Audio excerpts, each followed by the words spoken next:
कानपुर से खबर, जहां हयात जफर हाशमी की मां को केडीए ने दूसरा नोटिस भेजा है।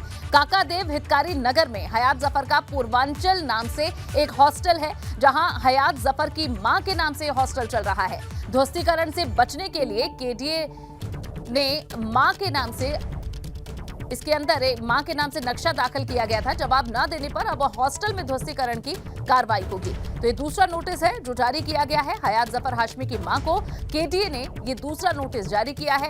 काकादेव हितकारी नगर में हयात जफर का पूर्वांचल नाम से हॉस्टल है और इसमें जानकारी है कि हयात जफर की मां के नाम से यह हॉस्टल है। ध्वस्तीकरण से बचने के लिए केडीए में मां के नाम से नक्शा दाखिल किया गया था और अब इस बाबत ये दूसरा नोटिस जारी किया गया है। वहीं जवाब न देने पर हॉस्टल में ध्वस्तीकरण की कार्रवाई की जाएगी। ऐसे में देखना होगा कि इस नोटिस के बाद क्या इस पर तुरंत कार्रवाई की जाती है या नहीं। ये बड़ी खबर, काकादेव हितकारी नगर में पूर्वांचल नाम से ये हॉस्टल है। और रतीश हमारे संवाददाता जुड़ गए हैं। रतीश, बताएं कि इस नोटिस का क्या मतलब है और आगे इस पर क्या कार्रवाई हो सकती है हॉस्टल पर? हिंसा मामले में हयात जफर हाशमी मास्टरमाइंड है, मुख्य आरोपी है और इसकी सौतेली मां काकादेव हितकारी नगर में एक पूर्वांचल नाम से हॉस्टल है। इससे पहले भी कानपुर विकास प्राधिकरण के द्वारा यहाँ कार्रवाई की गई थी और नोटिस चस्पा किया गया था, जिसके लिए एक तय मियाद को तय किया गया था, लेकिन जवाब नहीं मिला। तो उसके बाद केडीए की तरफ से एक दूसरा नोटिस दिया गया है और उसमें ध्वस्तीकरण से बचने के लिए केडीए में शमन मानचित्र भी हयात जफर हाशमी की तरफ से दाखिल करा दिया गया है। लेकिन नोटिस का जवाब नहीं देने पर ध्वस्तीकरण की कार्रवाई की तलवार लटकी हुई है। ऐसे में आने वाले दिनों में देखा जा सकता है कि जो काकादेव में हितकारी नगर में पूर्वांचल नाम से हॉस्टल है, उस पर बुलडोजर भी कर सकता है। जी, शुक्रिया जानकारी के लिए रतीश। तो अब देखना होगा कि इस पर आगे क्या एक्शन लिया जाता है। फिलहाल ध्वस्तीकरण से बचने के लिए केडीए में मां के नाम से नक्शा दाखिल किया गया था। एक और नोटिस मिला है और अब जवाब न देने पर हॉस्टल में ध्वस्तीकरण की कार्रवाई होगी, ये जानकारी है। तो जहां हिंसा से जुड़े मामले में हयात जफर हाशमी की जो संपत्तियां हैं वो अब निशाने पर है। केडीए ने अब हाशमी की मां को दूसरा नोटिस जारी किया है। काकादेव हितकारी नगर में हयात जफर का पूर्वांचल नाम से हॉस्टल है।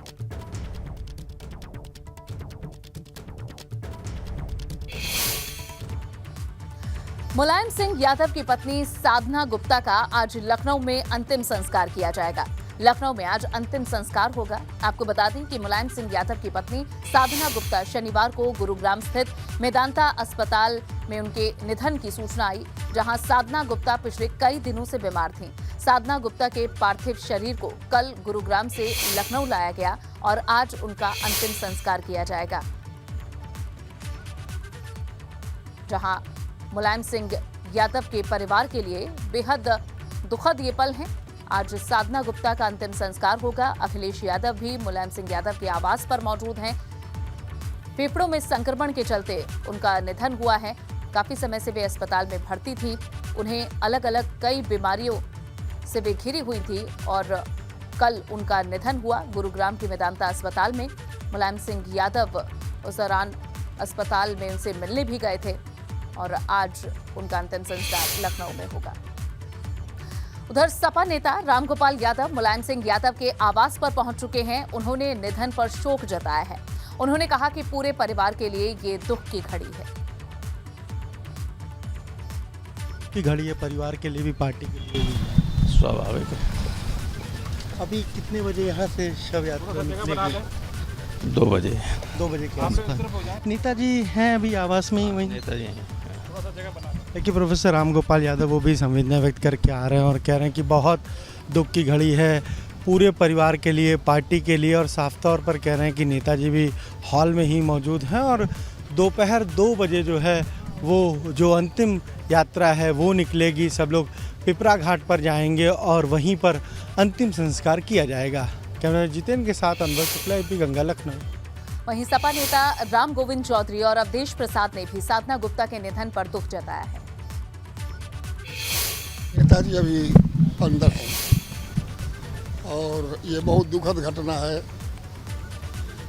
77 से नेताजी से हमारा व्यक्तिगत संबंध है। उनकी आज पत्नी नहीं रही, बहुत दुख है, हम लोग शोक व्यक्त करते हैं।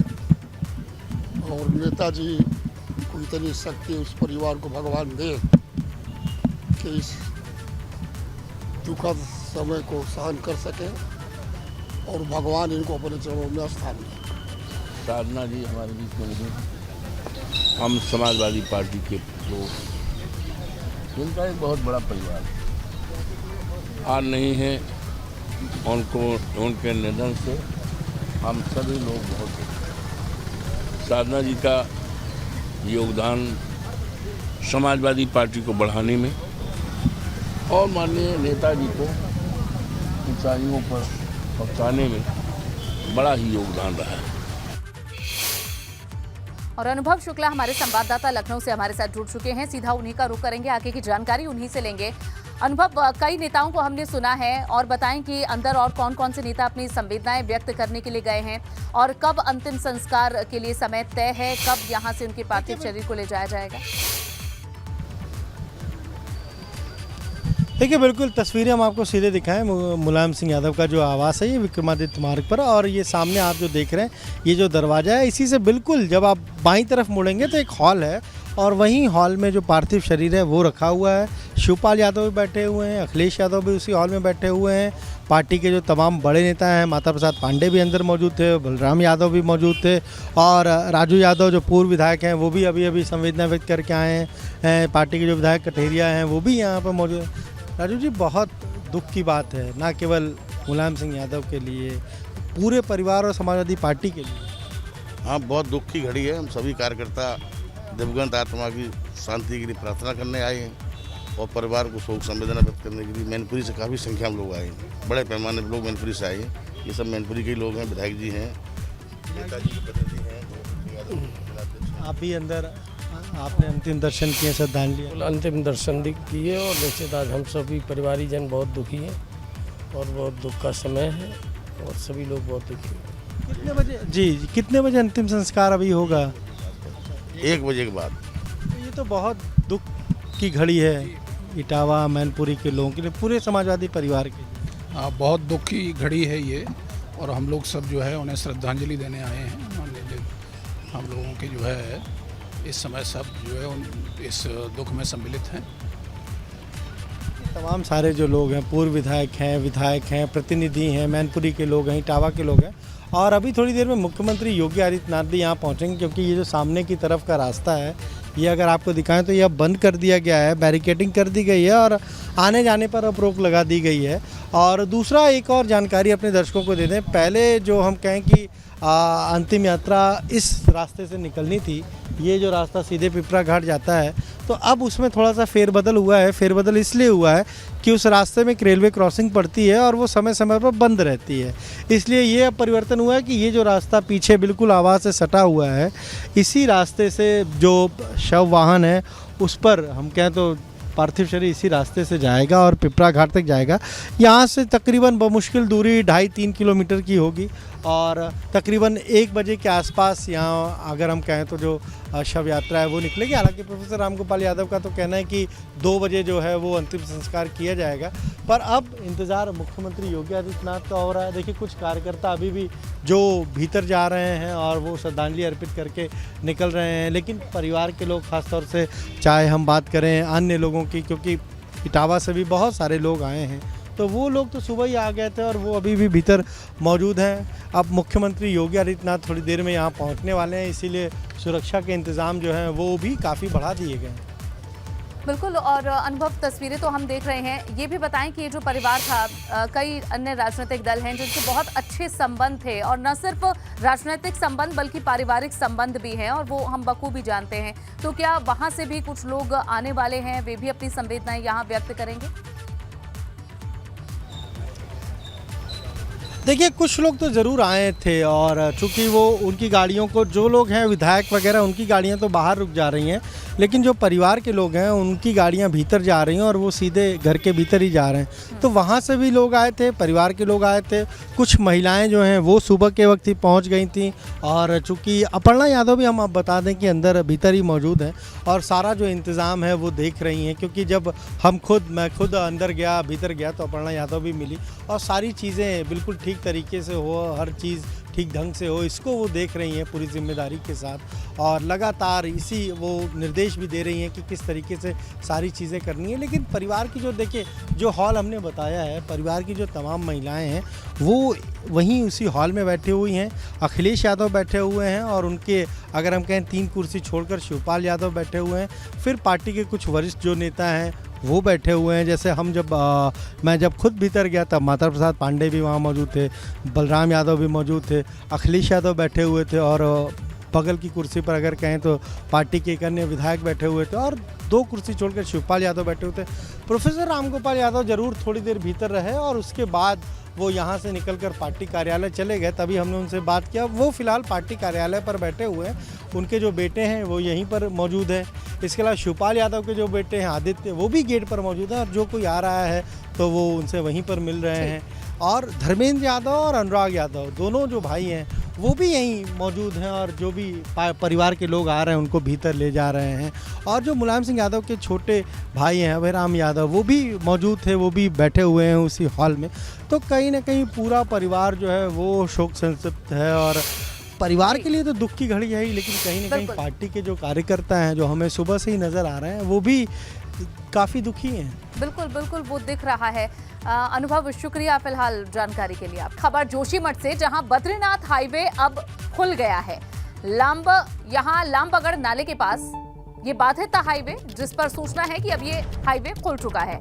हाईवे पर बह रहा था बरसाती नाला, जिसकी वजह से सुरक्षा कारणों के चलते इसे बंद कर दिया गया था और अब जानकारी बद्रीनाथ हाईवे खुल चुका है। लामबगड़ नाले के पास बाधित था हाईवे, जिसे बंद कर दिया गया था, लेकिन अब यहाँ व्यवस्था ठीक है और हाईवे को खोल दिया गया है। हाईवे बंद होने की वजह से यहाँ से गुजरने वाले लोगों को काफी दिक्कत हो रही थी, लंबा जाम लग रहा था, लेकिन अब ये राहत की खबर। उत्तराखंड में बारिश का कहर लगातार जारी है। कर्णप्रयाग में कुदरत के आगे इंसान बेबस नजर आ रहा है। बद्रीनाथ हाईवे भी अब कर्णप्रयाग के पास बंद हो गया।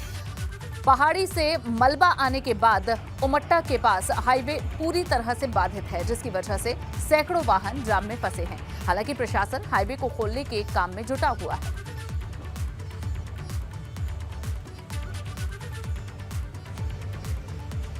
बारिश के चलते हाईवे बाधित हो गया है। मलबा आने की वजह से ये हाईवे बंद करना पड़ा। फिलहाल यहां मलबा हटाने का काम जारी है।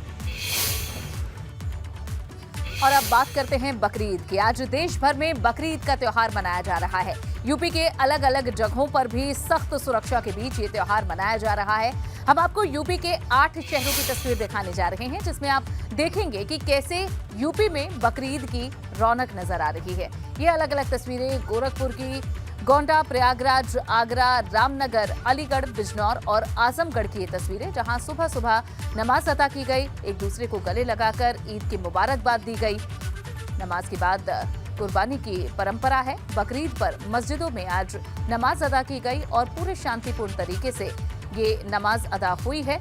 ये तस्वीरें आपके सामने गोरखपुर, गोंडा, प्रयागराज, आगरा, आजमगढ़, बिजनौर, अलीगढ़ और रामनगर की, जहां सुबह सुबह सभी नमाजी पहुंचे नमाज अदा करने के लिए और उसके बाद कुर्बानी की प्रक्रिया चल रही है। बकरीद पर आज सुरक्षा के कड़े इंतजाम हैं। वहीं आगरा के ताजमहल में भी शांतिपूर्ण तरीके से नमाज पढ़ी गई। इस दौरान सुरक्षा के सख्त इंतजाम दिखे। आज बकरीद का त्यौहार है और ऐसे में जो मुस्लिम समुदाय के लोग हैं बहुत ही अकीदत और एहतराम के साथ नमाज आज उन्होंने अदा करके वो इस समय ताजमहल से निकल रहे हैं। बड़ी संख्या में आप देख सकते हैं जो नमाजी हैं वो निकल रहे हैं और इसके लिए आज 3 घंटे जो ताजमहल है वो निःशुल्क रखा गया है। यानी सुबह 7 बजे से लेकर 10 बजे तक ताजमहल में फ्री एंट्री है, फिर चाहे वो नमाजी हों या टूरिस्ट हों। और ऐसे में आप देख सकते हैं कि बिल्कुल हम ताजमहल के बाहर मौजूद हैं। तमाम जो कहा जाए मुस्लिम कम्युनिटी के लोग हैं। देखिए किस तरीके से एक मुस्लिम कम्युनिटी में ज़कात का एक बहुत बड़ा रोल होता है, तो जो कहा जाता है दान दिया जा रहा है, लोगों को उपहार दिए जा रहे हैं, पैसे दिए जा रहे हैं। इसका विशेष तौर पर आज के दिन महत्व होता है। तमाम जो कहा जाए मुस्लिम वर्ग के लोग हैं वो नमाज अदा करके निकल रहे हैं। ताजमहल में जो मस्जिद है, तमाम जो मुस्लिम कम्युनिटी के लोग हैं इस समय नमाज अदा करके बाहर निकल रहे हैं। और इसके लिए मुख्यमंत्री योगी आदित्यनाथ ने एक दिन पहले वीडियो कॉन्फ्रेंसिंग ली और जिसमें ये कहा कि किसी भी तरह से जो पूरा त्यौहार है वो शांतिपूर्ण तरीके से होना चाहिए। कोई भी कानून अपने हाथ में नहीं लेगा, विवादित और सार्वजनिक जगहों पर कुर्बानी नहीं होनी चाहिए। तो ऐसे में आप देख सकते हैं कि ताजमहल परिसर से तमाम लोग निकल रहे हैं। एक सज्जन हमारे साथ आए। क्या लग रहा है? बहुत बहुत आपको ईद की मुबारकबाद। क्या मैसेज देना चाहेंगे देश की जनता? ये आज का दिन बहुत ही अच्छा खुशहाली वाला दिन था और हमें जो सरकार की तरफ से और जो यहाँ के प्रशासन की तरफ से सहयोग मिला है, हम उनका बहुत आभारी हैं और ये चाहते हैं कि जो माहौल है, अच्छा माहौल जो बना हुआ वो हमेशा बना रहे। नमाज अदा की गई है और देखिए किस तरीके से आज बारिश भी हो रही है। तो बिल्कुल ताजमहल के मैं पश्चिमी गेट के बाहर हूँ और बड़ी संख्या में लोग नमाज अदा करके बाहर निकल रहे हैं, गले मिल रहे हैं, एक दूसरे को शुभकामनाएं दे रहे हैं और कहते हैं त्यौहार तो मोहब्बत बांटने का एक ज़रिया होता है। और ऐसे में ये कहा जाए आगरा जो सुलेकुल की नगरी है, गंगा जमुनी तहजीब की यहाँ जो विरासत रही है उसको लोग आगे बढ़ाते हुए नज़र आ रहे हैं। आगरा से उपाध्याय, एबीपी। देश भर में ईद का त्योहार आज मनाया जा रहा है। आगरा में ताजमहल स्थित शाही मस्जिद में आज ईद के मौके पर नमाज अदा की गई। ईद के मौके पर सुबह 7 बजे से ही जहां नमाजी पहुंचने लगे, उधर गोरखपुर में मस्जिदों में बकरीद को लेकर काफी रौनक देखने को मिली। जामा मस्जिद, मदीना समेत कई जगहों पर शांतिपूर्ण तरीके से नमाज अदा की गई। बकरीद को लेकर जिले में प्रशासन भी पूरी तरह से अलर्ट मोड पर नजर आया। तो वहीं गोंडा में भी बकरीद को लेकर लोगों में उत्साह देखने को मिला। बकरीद के मौके पर लोगों ने आपसी सौहार्द और भाईचारे का संदेश दिया। हालांकि यहां भी सभी मस्जिदों के बाहर पुलिस फोर्स तैनात रही। 2 तस्वीरें आपके सामने, जहां किस तरीके से आज सुबह सुबह गोरखपुर और गोंडा में नमाज अदा की गई। सभी ने एक दूसरे को बकरीद की मुबारकबाद दी और उसके दौरान सुरक्षा के कैसे इंतजाम थे ये भी तस्वीरों में दिख रहा है, जहां पूरे प्रदेश में शांतिपूर्ण तरीके से ये त्योहार मनाया जाए, लोग खुशियां बांटे, इस त्योहार को परिवार के साथ मनाएं, ये सुनिश्चित पुलिस प्रशासन ने किया।